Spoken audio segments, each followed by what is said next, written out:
હાર્દિક સ્વાગત છે। તો આજે આપણે બોલવાના છીએ રત્ન કલાકારો વિશે। રત્ન કલાકારોને સરસ મજાનો સંદેશ આપવાના છીએ, તો ધ્યાનથી સાંભળજો ને વિડીયો સારો લાગે તો અંત સુધી જરૂરથી જોજો। બોલવાનું શરૂ કરીએ તો કે આજથી 40 વર્ષ પહેલાની વાત છે। વાત માંડો તો રત્ન કલાકારની કિંમત હતી। કોની હતી? તો કે રત્ન કલાકારની કિંમત હતી। રત્ન કલાકાર ખુદ તેની જાતને કિંમતી માનતો હતો અને હીરા ઘસીને વતનમાં આવે ને એટલે તેને લોકો જોવા જતા, મળવા જતા। અને આજનો રત્ન કલાકાર ખુદ તેની કિંમત ભૂલી ગયો છે। આજનો રત્ન કલાકાર પૈસાની કિંમત કરતો નથી, સમયની કિંમત કરતો નથી। કેવી રીતે અત્યારે રત્ન કલાકાર કમસે કમ 1500 રૂપિયાથી વધારે કામ કરે છે। કેટલું મિત્રો કામ કરે છે? 1500 રૂપિયાથી પણ વધારે કામ કરે છે। ધ્યાનથી સાંભળજો, આગળ બહુ સરસ આવે છે। છતાં તે એની હાલતમાં રહે છે, છતાં તો પણ તે એની જ હાલતમાં છે એમ।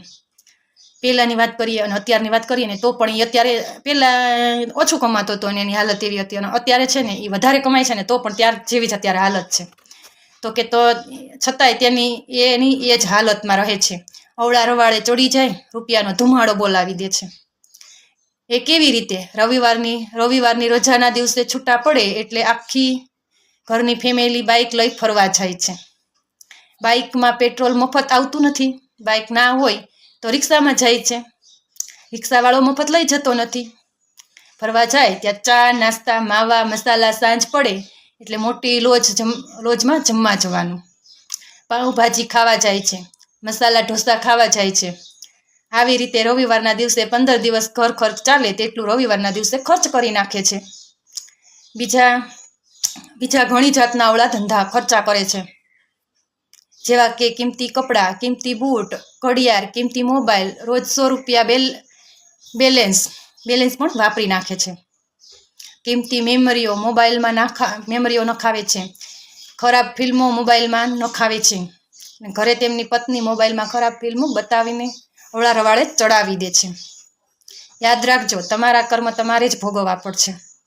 30% છે ને મિત્રો, 60 થી 65 વર્ષના ભાભાઓ હીરા ઘસે છે। તેમણે જવાનીમાં જલસા કરેલા હોવાથી ગટપણમાં હીરા ઘસવા પડે છે। હજી ઘરનું મકાન રાખી શક્યા નથી, તેમના છોકરાઓને પૂરતું ભણાવી પણ શક્યા નથી, નાની ઉંમરમાં ધંધે ચડાવી દીધા છે। ગુજરાત આપણી કર્મભૂમિ છે। 90% રત્ન કલાકારો પોતાનું ઘર કરી શકતા નથી। 90%માંથી 10% પોતાની બાપુકી વેચીને ઘર કરેલા છે।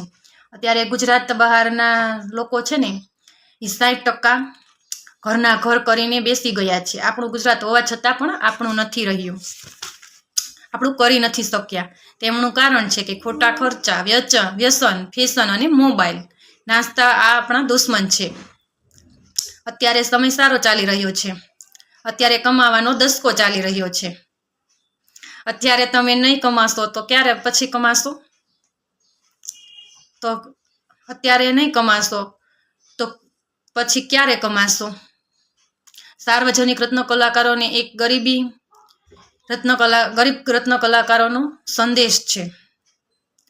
કેવા રત્ન કલાકાર? અને સાર્વજનિક રત્ન કલાકારોને એક ગરીબ રત્ન કલાકારનો સંદેશ છે।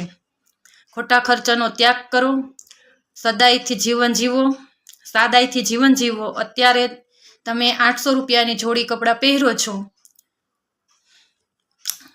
પહેરો છો તો તમારું અંગ ઢંકાશે, અને તમે જો 100 રૂપિયાની જોડી કપડાં પહેરશો તોય તમારું અંગ જ ઢંકાશે।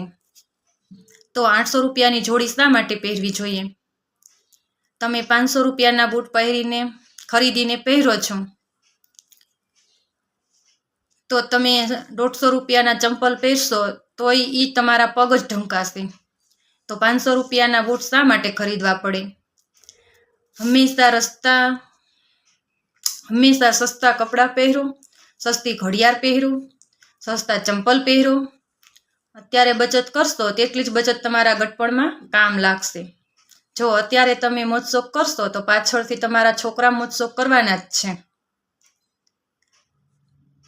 તો આટલું વિચારી તમારા મોજશોખનો ત્યાગ કરીને તમારા છોકરાઓને સારા સંસ્કાર આપજો, તો તમારે પાછળથી દુઃખ વેઠવું નહીં પડે।